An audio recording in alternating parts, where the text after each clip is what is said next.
कहते हैं कि माँ सरस्वती दिन में एक बार हर व्यक्ति की जुबान पर विराजती है और जिस पल वे वहाँ होती हैं, उस समय बोले गए शब्द सच हो जाते हैं। समस्या ये है कि किसी को पता नहीं चलता कि वह पल कब आता है। एक गांव में सुशांत नाम का व्यक्ति रहता था, जो हर मुश्किल का ठीकरा कभी भाग्य पर फोड़ता तो कभी अपने परिवार या पड़ोसियों पर। वह अक्सर शिकायत करता, मुझे तो किस्मत ने कुछ दिया ही नहीं। एक दिन उसकी दादी ने समझाया, बेटा, संभव है कि माँ सरस्वती तुम्हारी जुबान पर उसी पल विराजे जब तुम अपना दुर्भाग्य कोस रहे हो। सोचो, अगर वही सच हो जाए तो तुम्हारी तकलीफें बढ़ती ही जाएंगी। सुशांत को यह बात अजीब लगी, मगर वह कुछ नहीं बोला। अगले ही दिन सुशांत अपने खेत पर काम कर रहा था। आलस और झुंझलाहट में उसने बड़बड़ाते हुए कहा, मेरा तो आज भी कुछ नहीं होगा। उसी शाम एक व्यापारी आया जो ऊंचे दाम पर उसकी फसल खरीदना चाहता था, लेकिन सुशांत ने पहले ही मान लिया था कि उसकी मेहनत किसी काम की नहीं। नतीजा ये हुआ कि व्यापारी के साथ उसका सौदा न हो पाया और फसल उसे औने पौने दाम में बेचना पड़ी। उसे एहसास हुआ, शायद उसी पल जब उसने कहा था कि आज कुछ नहीं होगा, माँ सरस्वती उसकी जुबान पर बैठी होंगी।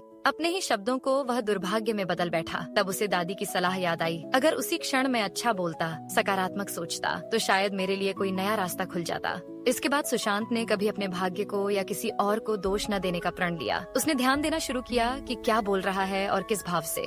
धीरे धीरे उसकी सोच बदल गई और उसका काम भी बेहतर होने लगा। गांव वाले कहते हैं, वह माँ सरस्वती की कृपा ही थी जिसने उसे सिखाया कि शब्दों में बहुत ताकत होती है। इस कहानी की सीख यही है, जब भी बोले, सोच समझ कर बोले। न जाने कौन सा शब्द किस पल साक्षात माँ सरस्वती के सामने प्रस्तुत हो जाए और सच बन जाए। इसलिए कभी भाग्य को कोसे नहीं, दूसरों पर इल्जाम न लगाए, झूठ से दूर रहें और सकारात्मक शब्दों को अपने जीवन का हिस्सा बनाएं। ऐसी और प्रेरक कहानियों के लिए संस्कार डेली चैनल को सब्सक्राइब करें और अपने दोस्तों व परिवार के साथ शेयर करें, क्योंकि संस्कार ही बनाएंगे समझदार।